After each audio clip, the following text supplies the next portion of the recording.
तो बच्चों आज का हमारा पूरा डिस्कशन ये रहने वाला है कि हमारा जो एग्ज़ाम आएगा अब उससे रिलेटेड हम कैसे तैयारी करेंगे, हमारी सारी स्ट्रेटेजी क्या रहेगी और अब हम आगे के बचे हुए दिन को कैसे यूटिलाइज करेंगे। ठीक है,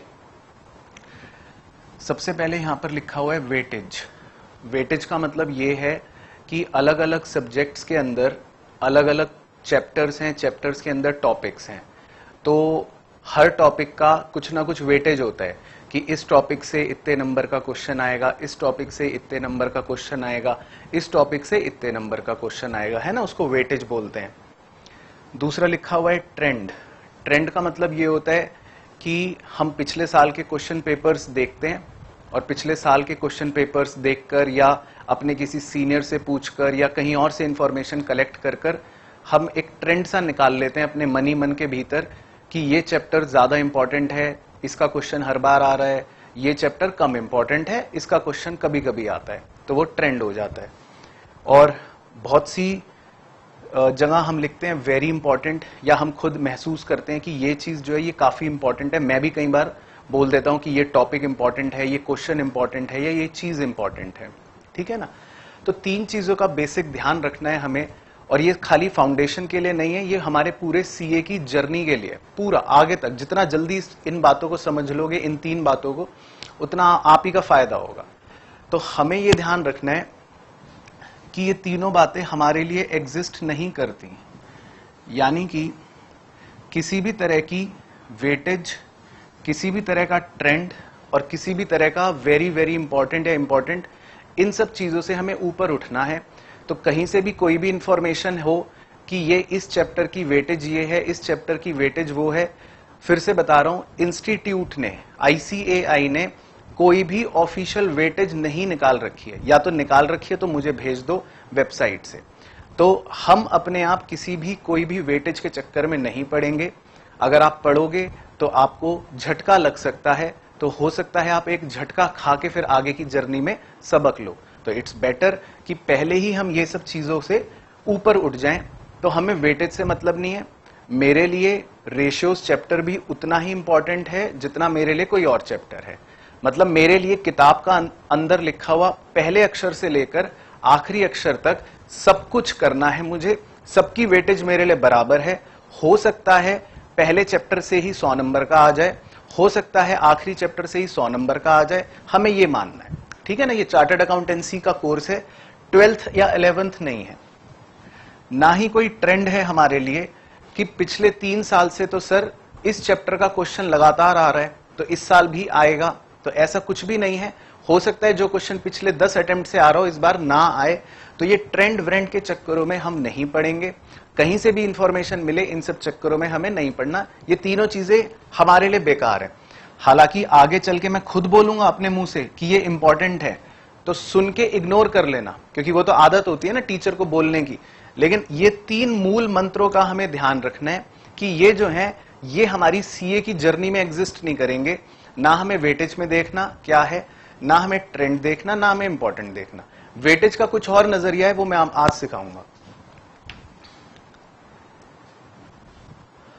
अब मैं पहले आपके साथ चर्चा करूंगा, बात करूंगा हमारे पेपर नंबर 1 की।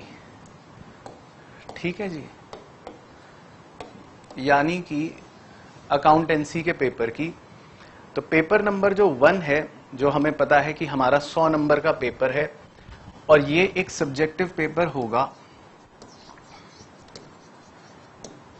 अब पेपर का जो डिजाइन है वो स्टैंडर्ड है, वो इंस्टीट्यूट ने दे रखा है, तो हम उसकी चर्चा कर सकते हैं, उसके अकॉर्डिंगली प्लानिंग कर सकते हैं, क्योंकि ये इंस्टीट्यूट ने दे रखा है। बच्चों, पहला क्वेश्चन जो होगा हमारा एग्जाम का, वो कंपलसरी होता है क्वेश्चन अकाउंट्स के पेपर का, जिसके अंदर 3 पार्ट्स होते हैं मोटा मोटी, ABC। पहले पार्ट के अंदर आमतौर पर ट्रू फॉल्स दिए होते हैं, 6 ट्रू फॉल्स होते हैं, जिसमें हमें रीजन के साथ बताना पड़ता है, और 2 नंबर का एक ट्रू फॉल्स होता है, तो ये बन गया 12 नंबर। उसके बाद एक थ्योरी क्वेश्चन होगा 4 नंबर का, और उसके बाद एक छोटा कोई प्रैक्टिकल क्वेश्चन होगा किसी भी चैप्टर का 4 नंबर का। तो 12 और 4 16, 16 और 4 20, तो 20 नंबर का आपका हो गया question number 1 which is compulsory, जो कंपल्सरी है। फिर उसके बाद question number 2, question number 3, question number 4, question number 5, question number 6, हर क्वेश्चन 20 नंबर का होगा।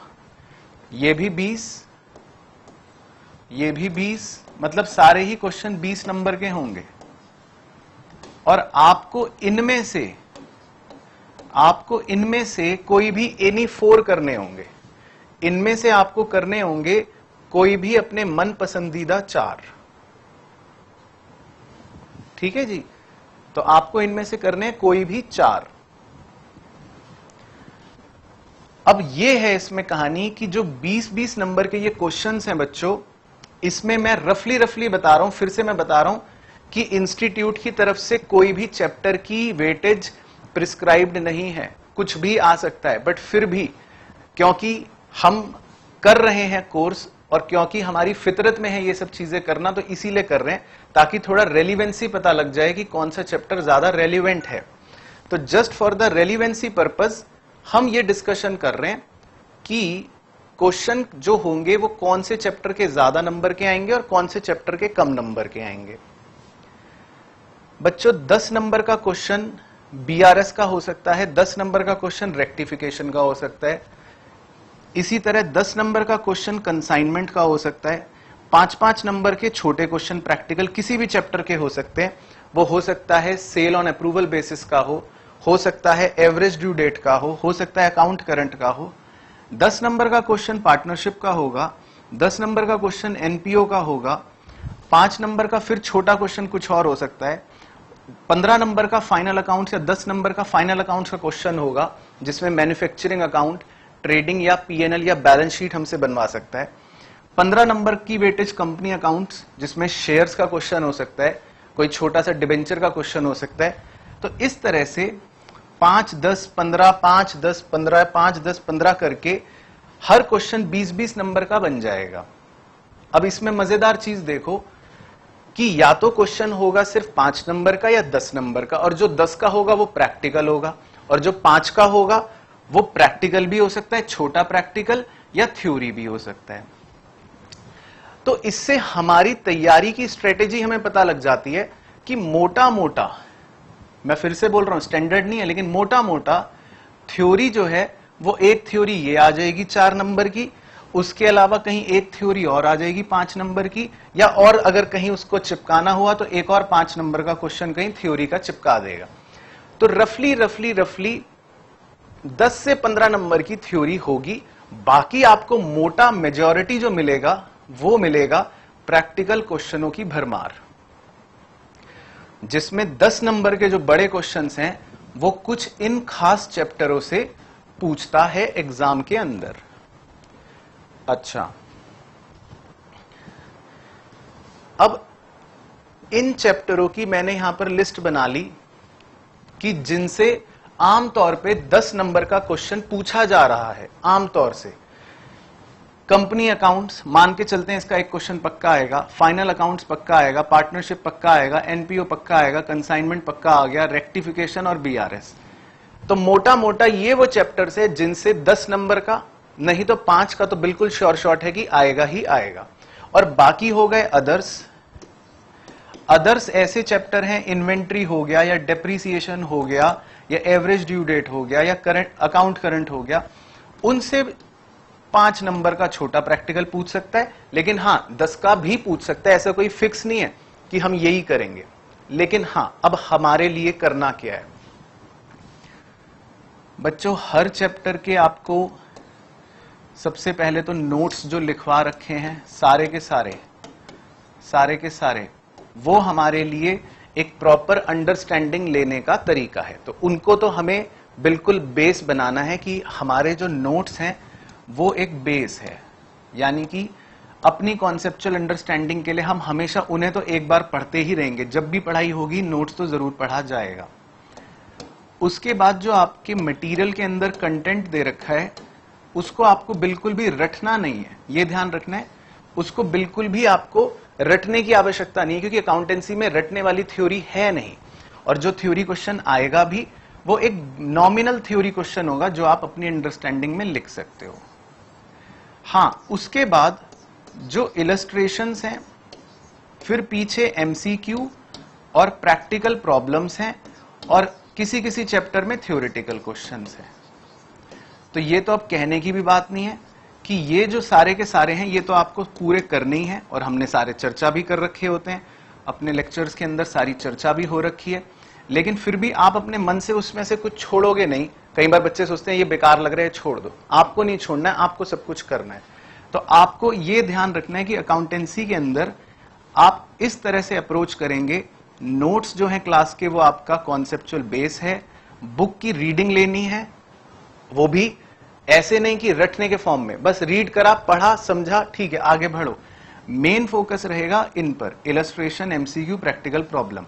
और जो एग्जाम का क्वेश्चन आता है उसका कॉन्सेप्चुअल बेस बुक का ही होता है, मटेरियल का ही होता है। थोड़े से फिगर्स घुमा देगा, एक दो पॉइंट एडजस्टमेंट के इधर उधर कर देगा, और वो तो करेगा भी, है ना, नहीं तो फिर सीए किस बात के बनोगे आप। और 10 नंबर का पेपर जो है वो आड़ा थिरचा बाहर से भी आएगा, क्योंकि तभी तो ये देखा जाएगा ना कि भाई कौन सा बच्चा नई परिस्थितियों में, मुश्किल परिस्थितियों में कैसे अडेप्ट कर रहा है।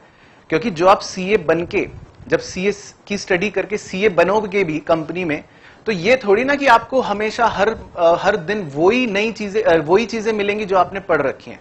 नए चैलेंजेस भी आएंगे। तो आप कितने परिपक्व हो नए चैलेंजेस को अडेप्ट करने के लिए। तो इसीलिए आपको 10 नंबर का पेपर तो आड़ा तिरछा देगा ही एग्जाम में, जो ना किताब में होगा ना कहीं होगा, कुछ ना कुछ आड़ी तिरछी एडजस्टमेंट तो देगा। और वही 10 नंबर डिस्टिंग्विश कर देते हैं एक एवरेज बच्चे को और एक क्रीम बच्चे को। तो ये 10 नंबर का खेल तो होगा ही होगा, इसे ना आप रोक सकते ना मैं रोक सकता। ठीक है जी। अच्छा, तो ये जब बाद में आप वीडियो आराम से लिखोगे तो नोट्स बना लेना, सारी बात होगी। फिर मैं आता हूं आपके दूसरे पेपर पर। दूसरा पेपर जो है वो है आपका लॉ एंड इंग्लिश। बीसीआर मतलब वैसे लिखा है, इंग्लिश बोल देता हूं समझाने के लिए। तो लॉ आपको पता है कि 60 नंबर का है, बीसीआर आपको पता है 40 नंबर का है। तो रेस्पेक्टिव फैकल्टीज दोनों की ही आपके साथ चर्चा करेंगी अप्रोचेस के बारे में डिटेल में, ठीक है ना। तो आप बेफिक्र रहना। लेकिन फिर भी मैं आपको यह बता रहा हूं कि लॉ का जो पेपर आएगा उस पेपर को मैं समझा देता हूं ताकि आपकी अप्रोच क्लियर हो जाए। पहला क्वेश्चन आपका कंपलसरी क्वेश्चन होगा। पहला क्वेश्चन होगा आपका कंपलसरी क्वेश्चन। उसके बाद question 2, question 3, question 4, question 5, question 6 में से आपको कोई भी 4 क्वेश्चन करने रहेंगे, ठीक है ना, अपने मनपसंद।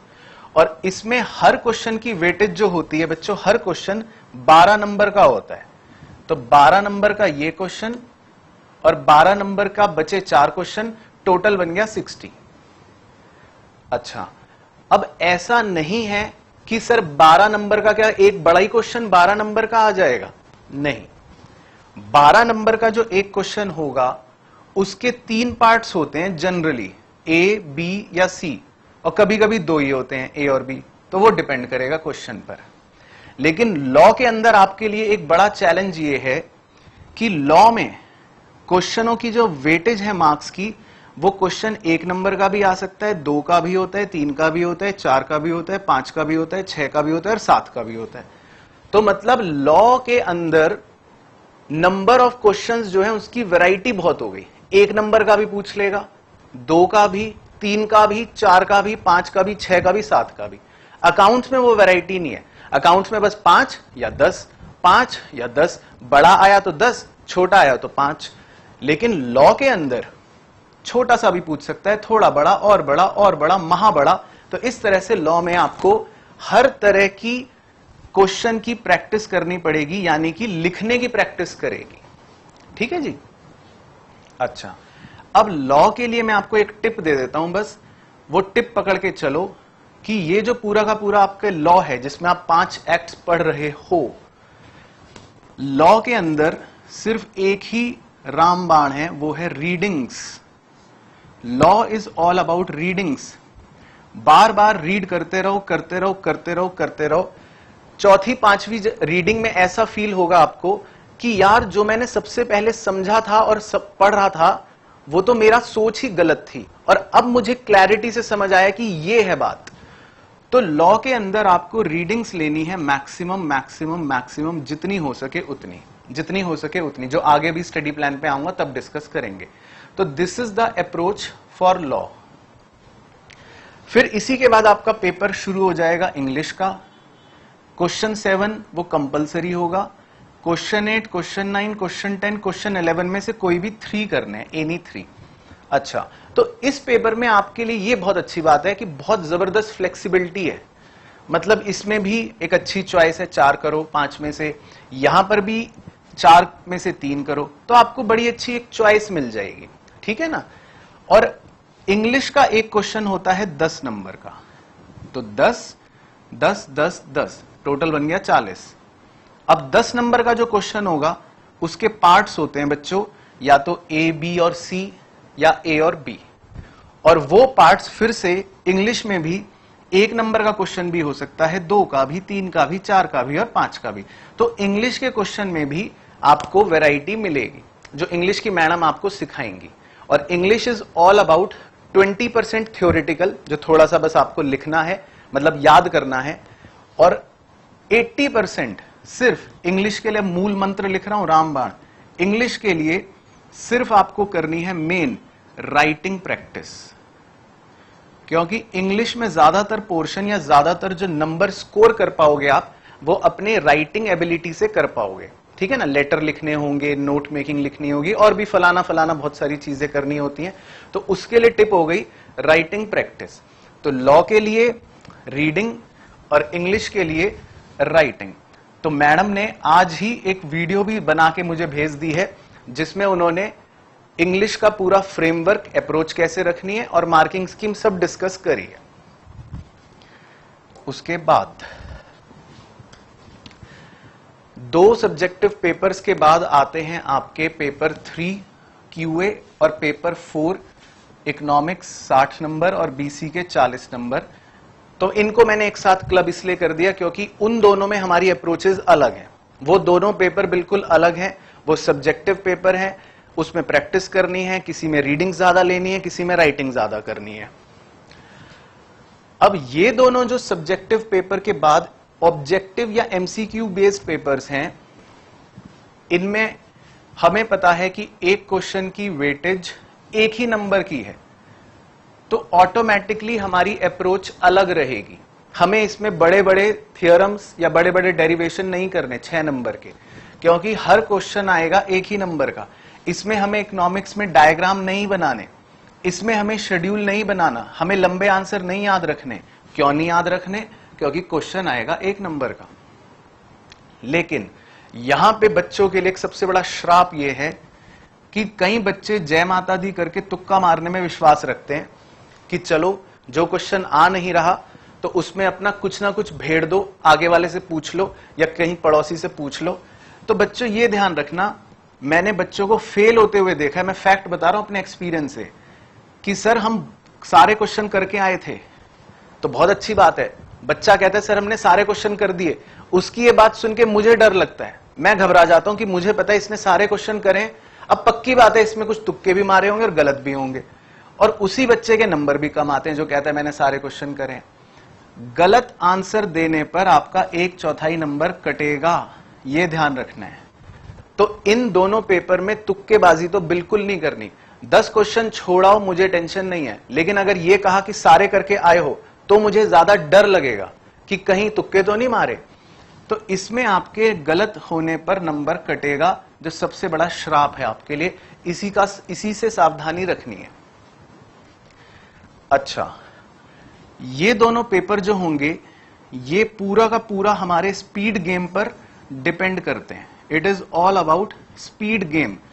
2 घंटे में, क्योंकि इसका एक पेपर 2 घंटे के लिए हमें मिलता है टाइम, 2 घंटे में हमें 100 क्वेश्चन करने हैं, ठीक है जी। तो 2 घंटे में 100 क्वेश्चन करने हैं। तो अब देखो, स्पीड के लिए हमें क्या करना है, हमें इसमें कोई भी नीटनेस की जरूरत नहीं है, कोई राइटिंग प्रैक्टिस की जरूरत नहीं है, हमें सिर्फ प्रैक्टिस करनी है सिर्फ, और वो भी अपनी स्पीड पर काम करना है। यानी कि जब भी आप मैथ सॉल्व करो, स्टैट सॉल्व करो, या इको के क्वेश्चन करो, या बीसीके के क्वेश्चन करो, तो उनमें कोई डायग्राम सुंदर बनाने की जरूरत नहीं है। इस पर काम करेंगे कि हम तेज कर पा रहे हैं कि नहीं, मैथ्स के क्वेश्चन कैलकुलेटर पर सॉल्व हो रहा है कि नहीं, स्पीड आनी चाहिए। तो इसमें हमें प्रैक्टिस करनी है स्पीड पर। दूसरी चीज, इसके अंदर जो भी मैंने आपको नोट्स लिखवा रखे हैं दोनों ही सब्जेक्टों के, वो फिर से आपके लिए बेस है। मतलब जब भी कोई चैप्टर पढ़ोगे तो उनके बारे में हमेशा आपको बेस बना के चलना है। उसकी पहले पूरी रीडिंग लेनी है, तब क्वेश्चन करने हैं, या पहले इको पढ़ रहे हो तो पहले नोट्स पढ़ने हैं, तब उसके क्वेश्चन करने हैं। बाद में बुक से रीडिंग ले सकते हैं अगर लगा तो। और सबसे जरूरी चीज, 100 नंबर के दोनों ही पेपरों के, क्यूए के भी और इको बीसीए के भी, दोनों पेपरों के 4-4 पेपर्स हैं ऐप के अंदर 100 नंबर के, ठीक है ना। तो जब आपकी प्रैक्टिस हो जाएगी कुछ समय के बाद, तो उनको आप देकर, अटेम्प्ट देकर, तो अपने टाइम के हिसाब से भी उसमें 2 घंटे का टाइम मिलेगा, और इन पेपर्स को देकर आपके पूरे सिलेबस की अच्छी जबरदस्त प्रैक्टिस हो जाएगी, ठीक है ना। ये तो आपको करना है। अच्छा, अब मैं कुछ कटु सत्य बोलूंगा, जो हो सकता है कुछ को बुरा भी लगे, लेकिन क्या करें, डॉक्टर को कड़वी दवाई दिखानी भी होती है, पिलानी भी होती है, बुरा लग भी सकता है, तो मैं जिम्मेदार नहीं हूं, ठीक है। अब आप में से कुछ बच्चे होंगे जिनके पास मैथ्स नहीं थी, नॉन मैथ्स वाले बच्चे, है ना, जिन्होंने मैथ्स पहले नहीं पढ़ी। या कुछ ऐसे भी होंगे जो बाहरी दुनिया के लिए है मैथ्स वाले, लेकिन अंदर ही अंदर दिल में उन्हें भी पता है कि हम नॉन मैथ्स वाले ही हैं, यानी कि उनकी मैथ्स उतनी ही थी जितनी नॉन मैथ्स वाले की होती है, ठीक है ना। तो इसमें कोई बुरा मानने वाली बात नहीं है। हम, ये दुनिया का अंत नहीं है, ठीक है। एक पेपर में एक पार्ट है मैथमेटिक्स, तो ठीक है, कोई बात नहीं।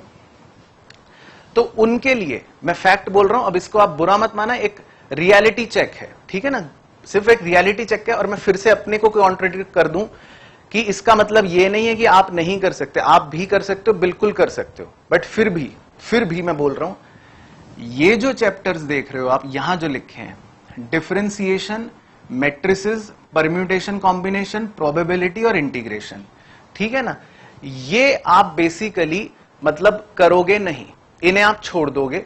इनकी वेटेज मोटा मोटी है 9 से 12 नंबर की, ठीक है ना, 9 से 12 नंबर की। और इसमें भी हो सकता है आप कुछ पार्ट इतना कर लो कि 3-4 नंबर स्कोर कर लो, बाकी क्वेश्चन इनके हम छोड़ देंगे, नॉन मैथ्स वाले बच्चे, है ना। खामखा करें, गलत हो के नंबर कटे, कोई फायदा नहीं है। बाकी चैप्टर ऐसे हैं जो नॉन मैथ्स वाला बच्चा मजे से कर सकता है, या प्रैक्टिस करके अपनी उसमें थोड़ी सी एबिलिटी जरूर बढ़ा सकता है। लेकिन हां, इन चैप्टरों में मेरी राय ये है कि आप खामखा करके एक तो परेशान होंगे, और फैक्ट ये है बच्चों कि ये चैप्टर्स ऐसे होते हैं जो 2-2 साल बच्चे पढ़ते हैं और तब भी क्लियर नहीं होते, क्योंकि इनका सिलेबस, इनके क्वेश्चनों की वैरायटी बहुत ज्यादा होती है, जो ना तो कोई आपको 2 महीने में 3 महीने में करा सकता, और ना हम कर सकते। टू बी ऑनेस्ट, ये ऑनेस्ट ओपिनियन है। अब इसमें हो सकता है आप कहो कि सर आप ऐसी कह रहे हो, तो इन चैप्टरों को आप अपने लिए ये मानना कि कोई बात नहीं, हमने ये दान में दे दिए नॉन मैथ्स वाले बच्चे। और जो मैथ्स वाले बच्चे हैं जितने भी, वो इन चैप्टरों की प्रैक्टिस करते रहो अपने आप, इन चैप्टरों की, क्योंकि ये आपने पढ़ रखे हैं। आपके लिए फायदा है कि आपने ये 12th में 11th में पढ़ रखे हैं, और तब तो आपने ट्रिगो भी पढ़ रखी थी इसमें, साइन कॉस टैन, और अब वो ट्रिगो पार्ट इसमें है नहीं, सिर्फ एल्जेब्रिक है। तो जिनके पास मैथ्स थी वो इसे अपने लेवल पर करते रहो, आपके 10-12 नंबर पक्के हो जाएंगे। तो मतलब दोनों प्रकार के बच्चों को अपनी अपनी अप्रोच के हिसाब से चलना है। ये नहीं सोचना कि मतलब मैं भी ये करूंगा, नॉन मैथ्स वाला सोच रहा है और मैथ्स वाला सोच रहा है कि ये हम बाद में कर लेंगे। आप इसको करते रहो, मैथ्स वाला बच्चा ये करता रहे, उसके नंबर पक्के होते रहेंगे। नॉन मैथ्स वाला इसको छोड़ के बाकी करेगा, वो अपने पास होने के लिए, अच्छे नंबर लाने की तैयारी करेगा। तो दोनों बच्चों के लिए अपनी अप्रोच रखनी है।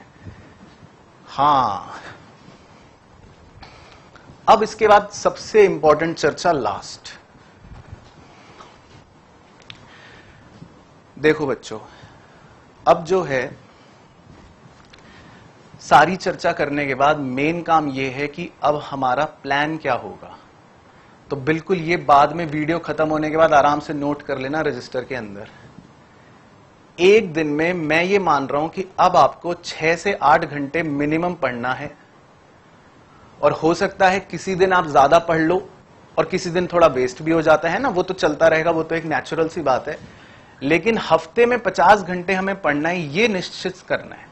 अब किसी दिन 10 घंटे पढ़ लिए, बहुत अच्छी बात है, आपको आगे के लिए बफर मिल गया। किसी दिन 5 ही घंटे पढ़े तो आगे खींचना पड़ेगा। हफ्ते में मुझे 50 घंटे तो चाहिए। अच्छा, जुलाई तो हो गया खत्म, ये है अगस्त का महीना, यहां से यहां तक, फिर सितंबर का महीना यहां से यहां तक, फिर अक्टूबर का महीना यहां से यहां तक, फिर नवंबर का महीना। नवंबर के महीने में 10-11 तारीख से मान लेते हैं हमारे एग्जाम शुरू हो रहे हैं, और सितंबर 20 तक हमने कंजर्वेटिवली ले लिया। तो सितंबर 20 तक हमें अलग तरह से काम करना है, और सितंबर 20 से हमारा शुरू हो जाएगी रिवीजन स्ट्रेटेजी। 3-2-1 रिवीजन स्ट्रेटेजी, ये सबसे बेस्ट स्ट्रेटेजी है। ये वो स्ट्रेटेजी है जो मैंने खुद फॉलो करी थी और सीए फाइनल में फॉलो करी थी, जहां पर 8 सब्जेक्ट होते हैं। तो सोच लो, वो 8 सब्जेक्ट एक साथ क्लियर करने के लिए कुछ तो करना पड़ेगा, तो ये वो है। अच्छा, अब वहां बाद में आएंगे, अब पहले ये देखते हैं। तो देखो बच्चों, अगस्त से लेके 20 सितंबर तक मैंने हिसाब लगा लिया, पूरा मिलाकर आपके पास 350 घंटे हैं टोटल पढ़ने के हिसाब से। मतलब हर हफ्ते 50 घंटे पढ़ोगे तो अगस्त और 20 सितंबर तक 350 घंटे बनेंगे। थोड़ा बहुत 10-20 घंटे ऊपर नीचे तो होगा, लेकिन 350 घंटे बनेंगे। उन 350 घंटों को मैंने डिवाइड कर लिया मेरे हिसाब से कि आपको किस में कितना एलोकेट करना चाहिए। अकाउंट्स में इतना घंटा, क्यूए में इतना घंटा, लॉ में इतना। मैंने बीसीके को ज्यादा तवज्जो दी है इको के मुकाबले, क्योंकि बीसीके है तो छोटा नंबर का 40, पर बच्चे वो इग्नोर करते हैं। तो मैंने बीसीके को ज्यादा तवज्जो दी है क्योंकि बीसीके नया है, इको पुराना है और सब कुछ करा हुआ है, आसान है। तो इवन दो वो 60 नंबर का है, बट मैंने उसको कम तवज्जो दी है, 40 घंटे। और इंग्लिश क्योंकि सबसे आसान भी है और छोटा भी है, तो 30 घंटे।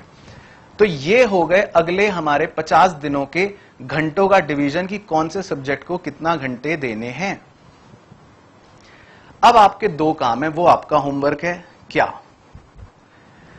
अकाउंट्स के टोटल, अब ये समझ लो आपके पास 100 घंटे हैं बस। अब उन 100 घंटे की अकाउंट्स में किस चैप्टर को आप कितने घंटे दोगे कि पूरा अकाउंट्स का कोर्स 100 घंटे में कवर हो जाए। अब ये आपकी अपनी एक्सरसाइज है, क्योंकि ये मैं नहीं बता सकता। हो सकता है किसी बच्चे को बीआरएस में लगे अपने हिसाब से कि ये मैं 2 घंटे में करूंगा, किसी को लगे 4 घंटे में करूंगा। ये आपकी एक्सरसाइज है, लेकिन ये चैप्टर वाइज डिवीजन करना आपको है हर सब्जेक्ट का। इसी तरह क्यूए में आपके पास 85 घंटे हैं। तो अब आपको खुद ही करना है कि मैं ये चैप्टर इतने इतने घंटे में पढ़ूंगा, कवर करूंगा, और 85 घंटे पूरे हो गए। ये आपका होमवर्क है। ठीक है सर। दूसरा, ये भी आपकी अपनी चॉइस है, डेज एलोकेशन।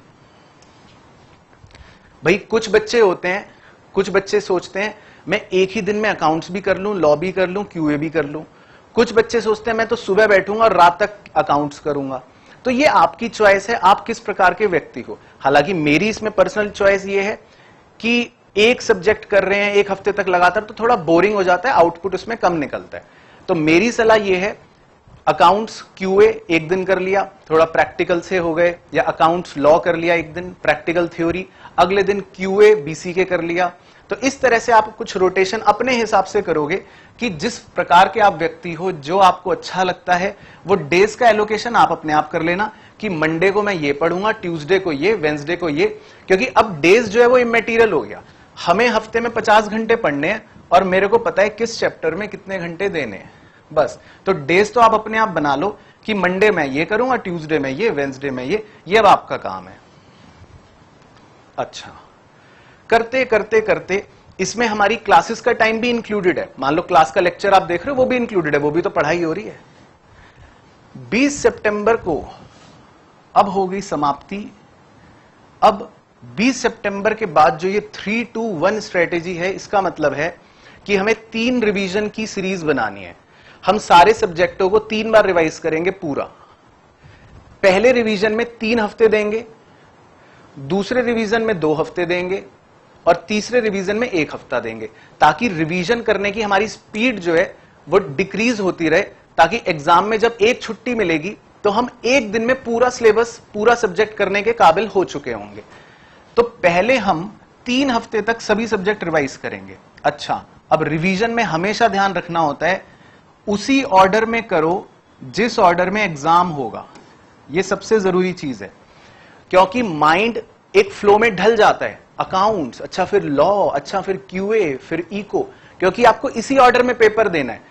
अब बच्चे क्या करते हैं, रिवीजन में मान लो कर रहे हैं अकाउंट्स के बाद क्यूए कर रहे हो, तो दिमाग में अकाउंट्स के पीछे क्यूए चल रहा है।